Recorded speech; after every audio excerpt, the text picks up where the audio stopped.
इस बिल के हार्द का विरोध नहीं किया।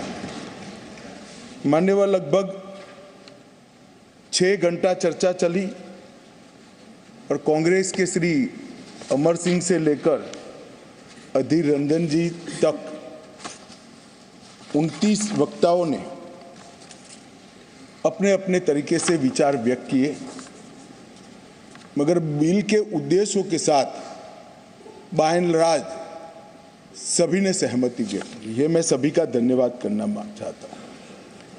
माननीय अध्यक्ष जी, मैं जो बिल लेकर आया हूँ, जो विधेयक लेकर इस महान सदन की सहमति प्राप्त करने के लिए मैं खड़ा हुआ हूँ, वो बिल 70 सालों से जिन्हों को अन्याय हुआ है, जो अपमानित हुए और जिनकी अनदेखी की गई है, वो सभी लोगों को न्याय दिलाने का बिल है, उनको अधिकार दिलाने का। माननीय अध्यक्ष जी, ये बिल किसी भी समाज में जो डिप्राइव लोग होते हैं उनको आगे बढ़ाना चाहिए।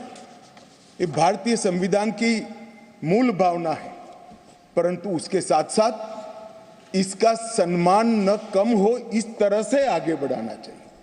अधिकार देना और अधिकार सम्मान के साथ देना, दोनों में बड़ा फर्क है। इसलिए कमजोर और वंचित वर्ग के जगह अन्य पिछड़ा वर्ग, ये नामकरण बहुत महत्वपूर्ण है। ये दोनों चीजों को ढेर सारे प्रतिपक्ष के सदस्यों ने अलग अलग तरीके से थोड़ा कम आंकने की प्रयास भी किया। किसी ने कहा कि पहले से हो रहा था, किसी ने कहा कि सिर्फ नाम बदल रहा है। मैं इन सभी को कहना चाहता हूं कि अगर हमें पिछड़ा वर्ग के लोगों के प्रति जरा भी संवेदना है तो नाम के साथ उनका सम्मान जुड़ा है, वो जरूर देखना। नाम के साथ सम्मान जुड़ा है, वो वही लोग देख पाते हैं जो उनका उत्कर्ष अपने भाई समझकर, अपने से पीछे रह गए भाई समझकर संवेदना के साथ उंगली पकड़कर आगे बढ़ाना चाहते हैं। वो लोग इसका नाम नहीं समझ सकते जो इसका वोट बैंक के नाते उपयोग कर अच्छे लच्छेदार भाषण देकर राजनीति में वोट प्राप्त करने का जरिया और साधन समझते हैं। नरेंद्र मोदी जी ऐसे नेता हैं जो स्वयं एक गरीब से गरीब घर में जन्म लेकर आज देश के प्रधानमंत्री बने हैं। वो पिछड़ों का दर्द भी जानते हैं, वो गरीब का दर्द भी जानते हैं। और जब इनके आगे बढ़ाने की बात होती है तब कई बार तो मान्यवर मदद की जगह सम्मान के मायने बड़े होते हैं। मदद से ज्यादा व्यक्ति का सम्मान उसके सेल्फ कॉन्फिडेंस को, उसके आत्मविश्वास को और उसके गौरव को सम्मानित करता है, बढ़ाता है, जो उसके जीवन में आगे बढ़ने का कारण होता है।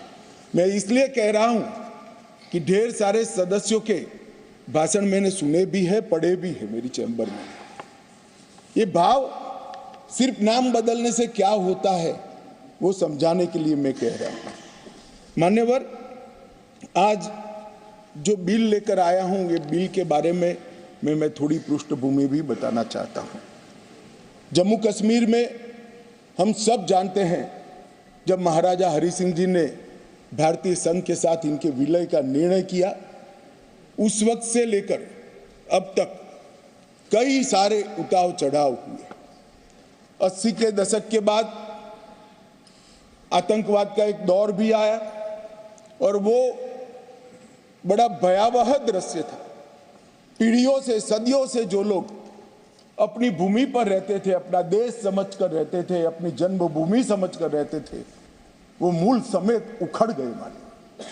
और किसी ने इनकी केयर नहीं करी, इनकी चिंता भी नहीं करी, ना इसको रोकने का प्रयास किया। और कई बार तो मान्यवर रोकने की जिनकी जिम्मेदारी थी वो इंग्लैंड में वैकेशन कर रहे थे, मैं नाम देना नहीं चाहता, और फिर कहते हमने कुर्बानी दी।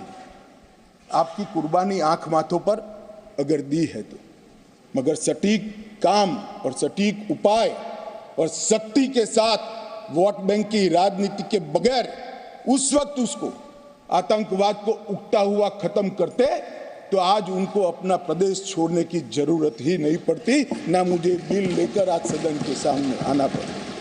मान्यवर, जब ये विस्थापित हुए तब देश के अन्य हिस्सों में, अपने ही देश में शरणार्थी बनकर उनको जाना पड़ा। दिल्ली, बेंगलुरु, पुणे, अहमदाबाद, चेन्नई, न जाने कहां कहां गए। लगभग वर्तमान के आंकड़ों के अनुसार 46,631 परिवार और 1,57,967 लोग अपने ही देश में विस्थापित हो गए, और इस तरह से विस्थापित हुए कि उनकी जड़ें ही अपने खुद के देश से, अपने खुद के प्रदेश से, अपने खुद के वतन से उखड़ कर रह गई।